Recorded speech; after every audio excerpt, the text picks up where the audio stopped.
새 피조물 양육 성경 공부가 시들어지지 않고 계속 진행할 수 있도록 여러분들의 끊임없는 하나님 말씀을 사랑하심, 그리고 또 이 모임에 협력해 주시는 여러분들이 오늘 이 마지막 우리가 말씀 속에 너무 동감이 되는 말씀, 우리의 사명 다하는 날까지 성령님 안에서 영과 혼과 몸이 강건할지어다. 할렐루야. 아멘. 2부 강사 우리 금은별 목사님을 모시겠습니다. 하나님께 영광 돌립니다. 할렐루야. 아멘. 고맙습니다. 서 목사님 너무 분명하게 말씀 이렇게 확인을 시켜주셔서 너무 고맙습니다. 아주 좋았습니다. 네, 새로운 피조물 세 번째, 새로운 피조물에 대한 확실한 이해를 돕기 위해서 말씀을 함께 나눕니다. 속량과 새 창조 세 번째 말씀입니다. 세 개의 그 제목으로 이렇게 나누어서 3과로 나누고 또 다음 주 거는 조금 다릅니다. 나는 하나님의 온전한 가족입니다.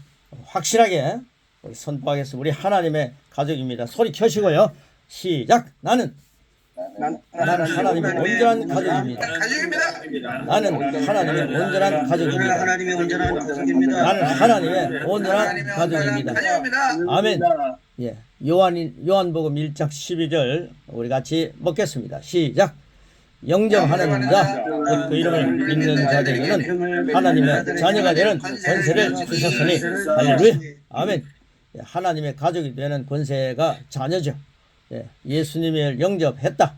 난 하나님의 자녀입니다. 하나님의 가족입니다. 그 권세를 누리겠습니다. 이게 이제 우리 고백이 되어야 되는 거죠.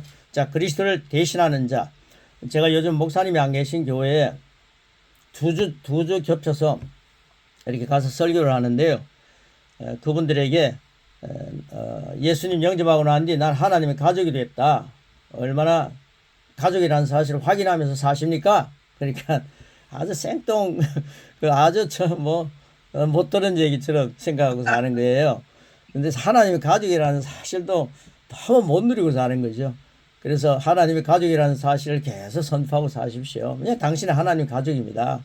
하나님의 관심이 지대하게 자녀에게 있습니다. 당신은 하나님의 사랑받았습니다. 그런 말씀이 너무 삶 속에 스며들지를 않고 있어요. 그래서 우리 새 피조물, 새 가족입니다. 예수님 영접하고 어마어마한 존재가 됐습니다. 그래서 세워주니까요. 절 보고 이제 제목이 붙었습니다. 목사님은 치유 목사라고. 영적으로도 치유, 육적으로도 치유 목사다. 이렇게 얘기를 하는데요. 자, 그리스도를 대신하는 자. 엄청납니다. 그리스도를 대신하는 자. 이제 하나님의 가족이 되었으니까 이제 엄청난 존재가 된 거죠. 그리스도를 대신하는 자로 산다. 고린도전서 12장 13절 말씀 같이 먹겠습니다. 시작. 우리가 유대인이나 헬라인이나 종이나 자유인이나 다 한 성령으로 세례를 받아 한 몸이 되었고 또 다 한 성령으로 마시게 하셨느니라. 아멘. 우리가 거듭나서 성령으로 침례를 받음으로 한 몸, 즉 그리스도의 몸이 되고 그리스도의 영을 받은 우리는 이제 이 땅에서 그리스도를 대신하는 자가 되었습니다.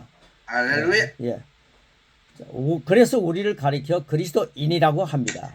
그리스도 사람이다, 인이다. 이것이 진정한 기독교에 대한 정의입니다. 나사렛 예수 그리스도의 구원 사역을 통해 모든 믿는 사람이 그리스도의 영을 받고 그리스도의 몸이 되게 하셨습니다. 할렐루야. 요한복음에서는 예수님께서 사람들에게 너희는 세상에 속한 마귀의 자식이지만 나는 하늘에 속해 있다고 하셨는데, 그러나 요한 1서에서는 다르게 말씀하십니다. 요한 1서 4장 4절 같이 먹습니다. 시작. 자녀라 너희는 하나님께 속하였고 또 그들을 이겼나니 이는 너희 안에 계시니가 세상에 있는 자보다 크심이라. 네, 이스라엘 백성들이 선민이다 하면서 막 자랑하는데 예수님은 그들의 기를 확 죽여버리더라고요. 마귀의 자녀라고 하는 말을 소속됐다. 이렇게 얘기하니까 얼마나 끔찍했습니까? 그러니까 돌로 쳐서 죽이려고 십자가에서 죽게 하는 거죠. 그런데 예수님을 딱 영접하고 나니까 자녀가 되고요. 하나님의 가족이 됐습니다. 그러니까 하나님께서부터 속했다. 하나님부터 난자가 된 거죠. 우리가 어마어마한 예수님 믿고 놀라운 존재가 됐다는 그런 긍지를 심어줄 필요가 있습니다. 자녀된 우리는 하나님께 속했습니다. 거짓 예언자들은 거짓 예언자들을 이겼다고 하십니다. 바울의 서신서들을 통해 나타난 새로운 피조물에 대한 계시는 결국 우리가 예수님을 대신하는 자리에 서 있다는 것입니다. 할렐루야. 그리스도를 통한 하나님의 구원 사역은 로마서 6장에서 바울이 설명한 바와 같이 그리스도의 죽음, 장사됨, 부활에 우리 자신을 향해 동일시하며 이제는 우리도 그리스도 안에 있는 그 생명, 그 새 생명 가운데 살도록 하기 위한 것이었습니다.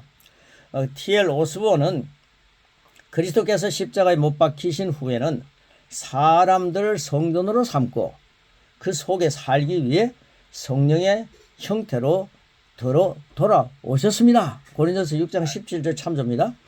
기독교의 놀랍고 강력한 사실은 어떤 사람이 예수 그리스도를 구원자로 주님으로 모셔드릴 때마다 그 사람 안에 살아계신 말씀 하나님의 아들이 육신이 되어 우리 가운데 살게 된다는 것입니다. 그러므로 우리는 내가 살고 있는 여기 이 공동체 사람들에게 그리스도를 나타내는 그리스도의 몸으로 살고 있습니다. 그래서 스스로를 이렇게 훈련하고 강조했다. 조그마한 글이 있는데 요한복음에서 예수님이 하신 말씀 가운데 예수님의 이름의 자리에 당신의 이름을 집어넣고 신약 성경을 읽어보십시오. 옛날에 서목사님 이거 얘기하면 안 하셨습니까? 우리 그 성경에다가 내 이름을 넣어보라. 특별히 복음서를 많이 읽으십시오.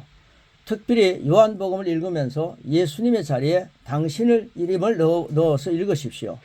이렇게 우리의 의식을 바꾸는 것입니다. 내가 산 것 아니라 내 안에 그리스도가 사신 것을 자꾸만 의식하라는 거죠.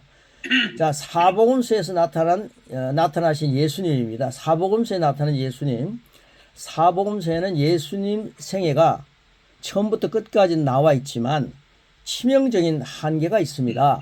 당시 예수님의 제자들은 아직 성령을 받지 못했으므로 영적인 말씀을 이해하지 못하였고 예수님은 많은 얘기를 하실 수 없었습니다. 제자들은 예수님께서 십자가에서 돌아가시는 이야기만 해도 펄쩍 뛰었습니다. 사복음서는 예수님이 하나님의 아들이시라는 것, 그것이 행하시는 기적들, 그분의 돌아가실 때 정황 등 역사적인 사실들만 기록하고 있습니다. 그러나 복음서 어디에도 예수님을 일컬어 사망과 죄와 사탄을 정복하고 승리하신 분이라는 기록은 부활 이후 잠시 나올 뿐 주로 그분의 죽음까지만 서술되어 있습니다. 질서가 다 잡혀 있다는 거죠. 자, 그분은 단지 육신이 죽었다가 살아나신 것이 아닙니다. 그분은 사망과 죄와 사탄의 권세를 완전히 무찌르고 정복하시고 승리하셔서 지옥의 열쇠를 빼앗은 후에 부활하셨습니다. 할렐루야. 그러므로 빌립보서 2장 10절 말씀 거기 적어 놓았는데 그거 한번 같이 읽겠습니다. 시작. 하늘에 있는 자들과 땅에 있는 자들과 땅 아래 있는 자들 모든 무릎을 예수 이름에 꿇게 하시고 예수님께서는 모든 권세와 피조물 위에 위대한 정복자로서 부활하신 것입니다.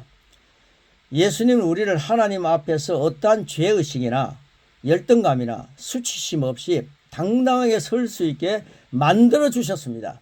할렐루야. 하나님이 죄를 알지도 못하신 이를 우리를 대신하여 죄로 삼으신 것은 우리를 하여금 그 안에서 하나님의 의가 되게 하려 하심이라. 하나님의 의가 되게 하시기 위해서 그랬다. 의로운 자가 우리 죄를 대신 지고 죄가 되심으로 인하여 아담의 범죄 후에 죄인된 인간들이 지불할 값과 하나님의 공의를 모두 예수님이 만족시키셨습니다. 할렐루야. 그래서 사복음서에 없는 것이 뭐냐? 바울의 계시를 들을 기회가 가장 많았던 사람은 누가였습니다. 누가입니다. 누가가 바울 옆에서 계속 들었지 않습니까? 그런데 그는 사도행전에서 그러한 계시를 적지 않았습니다. 바울이 말한 그런 계시를 적지 않았습니다. 하나님께서는 누가를 통해 그 계시를 기록하지 않으셨습니다. 성령의 감동을 통해 누가에게 그걸 쓰지 않게 하셨다는 것이요. 자, 하나님께서는 베드로나 디모데가 아닌 오직 바울에게 이 계시를 적게 하셨습니다. 이것은 하나님의 특별한 계시로 기록되는 것입니다. 그리하여 바울의 서신서에는 사복음서에서 없는 다음과 같은 사실들이 계시되어 있습니다. 새 피조물이라는 의미에서 말씀을 나눌 때 새 피조물은 성경을 접근하게 되면 이런 내용이 환히 드러난다는 거죠. 자, 이제 사복음서에 없는 말씀들, 서신서를 통해서 이렇게 나타납니다. 그래서 성령을 내가 너희에게 보내는 것은 이것을 깨닫게 하십니다. 예수님도 그렇게 다 말씀하셨거든요. 그래 그 질서가 쫙 잡혀 있는 것을 새 피조물로 성령을 보게 되면 그걸 알게 됩니다. 그래서 저는 참 너무 감사하고 있고요. 자, 1번에 보시면요. 그리스도께서 우리의 의가 되셨다. 예수님이 나의 의가 되셨다. 고린도후서 5장 21절 한 번 더 먹겠습니다. 시작. 하나님이 죄를 알지도 못하신 이를 우리를 대신하여 죄로 삼으신 것은 우리를 하여 그 안에서 하나님의 의가 되게 하려 하심이라. 예수님도 내가 의다 하니까 하나님이 하늘에 오셔서 의다 그러니까 막 유대인들이 죽이려고 그러는데 사복음서에서 우리가 그랬다면 어떻게 되겠습니까? 근데 이런 계시가 이제 서서히 열려가는 거죠. 자, 기독교는 여기에서부터 시작합니다. 복음서에는 예수님께서 십자가에서 돌아가셨다는 그 사실 자체만 기록되었을 뿐입니다. 그분이 우리의 그리스도라는 사실과 그분의 죽음과 장사됨과 부활에 있는 의미를 해석하고 설명한 것은 바로 사도 바울이었습니다. 자, 그래서 두 번째, 우리는 이미 믿음을 가지고 있습니다. 우리 다 믿음 갖고 있습니다. 자, 사복음서에 걸쳐 예수님께서 계속 하시는 강조는 무엇입니까? 믿는 자에게는 능치 못함이 없다. 따라 내 믿음이 너를 구원하였다. 내가 이렇게 너희들과 이렇게 오래 있었는데 이렇게 믿음이 없느냐? 이 사복음서에 있습니다. 자, 복음서는 오직 믿음입니다. 오직 믿음을 강조합니다. 그러나 서신서는 그런 내용이 많이 강조되지 않습니다. 왜 그렇습니까? 예수님을 믿고 거듭났을 때부터 우리는 이미 믿는 자가 되었기 때문입니다. 믿고 있는데 믿음을 가지라는 말 하지 않는다는 것이죠. 자, 그러나 오직 하나님께서 각 사람에게 나누어 주신 믿음의 분량대로, 즉 우리는 이미 하나님께서 나누어 주신 믿음을 갖고 있습니다. 그래서 우리는 믿는 자라는 것입니다. 그래서 믿는 자이기 때문에 우리 믿음을 가지고 있다. 그 다음에 세 번째 보시면 아버지 우편에서 그리스도께서 지금 우리를 위해 하시는 일을 보는 거죠. 그리스도께서 지금은 하나님 보좌 우편에서 우리의 대언자로 앉아 계십니다. 복음서는 이런 사역을 소개하지 않습니다. 자, 네 번째입니다. 하나님의 가족, 그리스도의 몸, 하나님의 아들들. 자, 이 말씀, 복음서는 우리를 하나님의 가족이라고 부른 적이 없습니다. 영접하는 자, 그 이름을 믿는 자들에게는 하나님의 자녀가 되는 권세를 주셨으니라는 말씀과 같이 자녀라는 표현은 있지만 우리를 하나님의 가족이라고 한 곳은 없습니다. 그러나 서신서는 하나님의 가족이자 그리스도의 몸인 우리의 지위에 대해서 잘 나와 있습니다. 그래서 바울 서신의 중요성을 한번 여기 세 피조물로 우리 말씀을 열어봅니다. 바울 서신은 십자가에서 일어난 일과 예수님께서 죽으신 후 부활하시기 전까지 사흘 밤낮 동안 일어났던 일에 대해 계시해 줍니다. 계시가 없는 사람에게는 예수님의 십자가에서의 죽음이 그저 안타깝고 슬픈 일일 뿐입니다. 그러나 바울은 그렇게 보지 않았습니다. 그는 하나님께서 우리를 대신하여 죄를 알지도 못하신 이를 죄로 삼으셨다는 위대한 진리를 정확하게 적었습니다. 할렐루야. 예수님께서 속전이 되심으로 직접 우리의 몸값을 지불하신 것입니다. 이와 같이 그분의 죽음이 우리를 대신하신 것이라는 내용을 서신서에만 나와 있습니다. 사복음서를 통해서는 이런 위대한 대속의 진리와 새로운 창조의 계시, 새로운 피조물의 계시를 알 수가 없습니다. 복음서에는 예수님의 표적과 기적을 보고 놀랐고 하나님의 임재를 의식했고 예수님을 하나님의 아들이라고 불렀으며 또 예수님이 사탄과 귀신의 정복자라는 것을 알았습니다. 그러나 예수님이 그들 자신을 귀신들과 죽음 그리고 질병의 정복자들로 만들어 주시리라는, 우리를 그런 자로 만들어 주시리라는 것을 몰랐습니다. 그래서 마태복음 16장 10절 뭐라 그럽니까? 같이 먹겠습니다. 시작. 주는 그리스도시요 그리스도시요 살아계신 하나님의 아들이십니다. 아들이십니다. 여기까지는 같지만 그것으로 끝납니다. 당시 제자들은 영적으로 죽은 자들이기 때문에 영적인 실제를 파악할 능력이 없었고 예수님께서 하시는 말씀을 이해할 수가 없었습니다. 대표적인 구절이 누가복음에 있습니다. 그것이 누가복음 24장에는 예수님의 부활 이후 빈 무덤을 발견하는 장면과 엠마오로 가던 제자들이 예수님을 만나는 장면이 나옵니다. 이 부분을 보면 제자들은 예수님의 부활을 정확히 믿지 못했고 눈앞에 나타난 그분을 알아보지 못했습니다. 그러다가 성찬을 나눌 때 제자들의 눈이 밝아져 예수님을 알아보았고 그분은 곧 사라지셨습니다. 4차원의 얘기입니다. 이들은 그러한 영적인 일들을 이해할 수 없었습니다.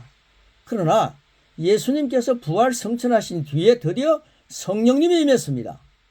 그래서 로마서 8장 11절 예수님이 가시면서 성령이 너희 오는 게 너희 유익이다 했습니다. 그 말씀이 이제 나타나는 거죠. 자, 로마서 말씀 같이 먹습니다. 시작. 예수를 죽은 자 가운데서 살리시니 영이 너희 안에 거하시며, 그런데 예수를 죽은 자 가운데서 사시니가 너희 안에 거하시는 그 영으로 말미암아 너희 죽을 몸도 살리시리라. 아멘. 아멘, 아멘. 할렐루야. 그래서 제자들은 오순절날 이후에 눈이 열리고 담대해져 그들의 사역에도 역사가 일어나기 시작했습니다. 그리고 바울 서신들은 하나님의 은혜의 결정판으로서 성육신에 담긴 크나큰 목적을 알게 되었습니다. 이제 성부, 성자, 성령, 삼위 하나님이 완전히 역사하는 때가 온 거죠. 자, 아브라함의 후손은 누구를 말합니까? 아브라함의 후손, 거듭나서 하나님의 자녀가 된 우리가 곧 아브라함의 씨요 아브라함과 함께 유업을 이을 자입니다. 그러나 우리는 사실 육신으로는 아브라함의 씨가 아닙니다. 실제 아브라함의 씨는 창세기 12장에서부터 말라기에 걸쳐 구약 성경에 나오는 사람들입니다. 그런데 어떻게 우리가 아브라함의 씨, 아브라함의 후손이 되었습니까? 마태복음 1장 1절 같이 먹습니다. 시작.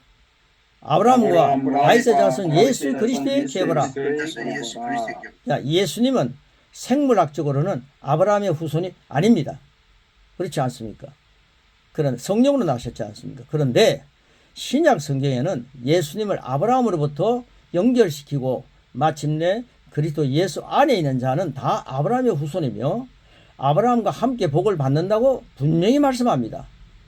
이것은 육적인 감각 지식으로 전혀 이해할 수 없는 오직 계시로만 이해되는 영적 세계가 열린 것입니다.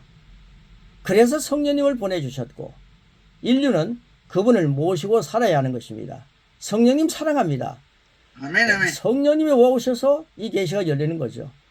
요즘 뭐 국회나 여러 사람들이 뭐 모여서 지식인들 모여 있는데 신학을 공부한 사람도 그리고 목사가 되겠다고 신학하고 온 사람 아니면 목사님의 자는데 또 장로님의 자는데 어릴 때부터 교회를 생활했는데 성령님을 인정하지 않으니까 계시가 열리지 않아서 뭐 하나님 말씀을 믿지 않는 사람이 너무 많아요. 그 요즘 뭐 나옵니다. 방송에 막 나옵니다. 그런데 이 성령의 역사를 우리가 소멸하면 안 되는 거죠. 예, 성령님 안에서 모든 것을 누릴 수 있도록 주님 역사하셨습니다. 이게 바로 새 피조물의 권세입니다. 새 피조물로 성령을 보게 되면 그래 십자가 완성과 새 피조물의 말씀을 한 세트인데 그 말씀을 가지고 풀어가면은 이 귀한 말씀들이 계시로 열리는 것을 제가 많이 누리고 하면서 제가 이제 양육 12과를 처음에 시작할 때 우리 통합청 목사님들과 함께 이제 시작을 했는데요. 그런데 이분들이 아직 세 가지 접근 방법에 대해서 이게 이해가 잘 안 되는 겁니다. 그래서 이번에 이제 개정판을 만들면서 특강으로 세 가지 접근 방법, 율법으로 접근하는 방법과 십자가 완성으로서 접근하는 방법, 그리고 새로운 피조물로 접근하는 방법을 제시했습니다. 지금 하고 있습니다. 목요일, 내일 아침에도 하는데 목요일마다 시작했는데 제 1과를 끝냈습니다. 일가는 세 가지 필수에 접근하는 방법의 서론 부분이죠. 이것만 통하게 되면은 성경을 그런 차원에서 보게 되면은 이런 말씀이 확 들어오는 걸 제가 느꼈기 때문에 계시로 누렸기 때문에 이런 말씀을 가지고 이제 개정판으로 해가지고 정리를 했습니다. 때가 되면은 제가 이걸 드리고 싶은데 그러면서 그걸 가지고 이제 교회를 이렇게 키워가는 분들이 있으면 세워가는 분들이 많이 생기고 있습니다. 그래서 오늘 고백 보시면요, 우리 성령님 모시고 삽니다. 엄청난 그릇입니다. 자, 성령 하나님 모시고 살고 성부 성자 성령 하나님의 때가 왔습니다. 자, 우리 같이 한번 고백하고 말씀 마무리하겠습니다. 시작. 나는 성령님 모시고 사는 그리스도입니다. 그리스도는 나의 의가 되셨고 나는 하나님이 주신 믿음으로 그 나라의 가족이 되었다. 나는 이 땅에서 그리스도를 대신하는 자리에 있다. 한 번 더 하겠습니다. 한 번 더 합니다. 나는 성령님을 모시고 사는 그리스도입니다. 그리스도는 나의 의가 되셨고 나는 하나님의 주신 믿음으로 그 나라의 가족이 되었다. 나는 이 땅에서 그리스도를 대신하는 자리에 있다. 아멘. 할렐루야. 아멘, 아멘. 고맙습니다. 자, 귀한 진리의 말씀을 통해서 우리를 축복되게 하시는 성령님을 우리 기뻐하며 우리 하나님께 영광의 박수 올립시다. 할렐루야. 할렐루야. 성령님 사랑합니다. 할렐루야. 할렐루야. 아멘. 자, 이제 한 줄 고백 서정식 목사님부터 시작합니다. 내 안에 그리스도의 영이 계심으로 나는 작은 예수다. 예수님을 닮아가는 것이 아니라 예수님의 흔적을 남기는 삶을 살리라. 할렐루야. 아멘. 아멘. 자, 뉴질랜드 데브라스 목사님 마이크 켜고. 나는 성신 하나님을 모시고 사는 하나님의 자녀입니다. 아멘. 그리스도는 나의 의가 되셨고 나는 하나님이 주신 그 믿음 안에서 하나님 나라의 가족입니다. 나는 이 땅에서 그리스도를 대신하는 자리에 있는 하늘나라 대사로 살겠습니다. 할렐루야. 아멘. 아멘. 아멘. 아멘. 네. 서진 선교사님 도야마. 나는 하나님께서 나의 아버지가 되심으로 진정한 하나님의 가족이 되었다. 그러므로 나는 이 땅에 살아갈 때 그 어떠한 부족함도 없고 항상 풍족함을 누리고 살아간다. 할렐루야. 아멘. 아멘. 아멘. 아멘. 자, 필리핀 조영태 선교사님. 하나님이 주신 믿음으로 하나님의 가족이 되었고 나는 이 땅에서 예수 그리스도를 대신하는 자리에 있어서 예수 그리스도의 복음을 땅끝까지 전도하는데 아멘. 끝까지 헌신하고 헌신하겠습니다. 할렐루야. 할렐루야. 아멘. 아멘. 아멘. 자, 우리 존경하는 정혜동 목사님. 나는 그리스도를 영접함으로 하나님의 자녀가 되어 한국 시민이 되어 이제 민족의 대사가 되었다. 그러면 그리스도를 대신하는 용의로 열심히 살겠습니다. 할렐루야. 아멘. 아멘. 아멘. 임수 목사님 마이크 켜시고.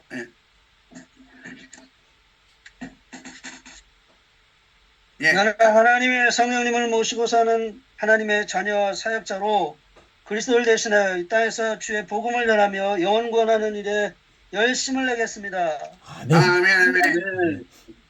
자, 오사카 허기선 선교사님. 내 안에 오셔서 나를 살리시고 또 그리스도에 관한 모든 계시를 열어주신 성령님 감사합니다. 사랑합니다. 아멘. 아멘. 아멘. 예. 아멘. 자, 우리 마닐라의 이일모 선교사님. 나는 하나님이 이 땅에 보내주신 예수님을 믿음으로 그의 영인 성령님을 받은 그리스도인입니다. 따라서 나는 하나님과 같은 가족임을 선언하고 담대히 살아나가겠습니다. 할렐루야. 아멘. 아멘. 아멘. 아멘. 자, 우리 토야마의 꽃과 같은 우리 오은하 선교사님. 그리스도는 나의 의가 되셨고 나는 하나님이 주신 믿음으로 그 나라의 가족이 되었으며 나는 이 땅에서 그리스도를 대신하는 하나님의 자녀로서 살아갑니다. 할렐루야. 아멘. 아멘.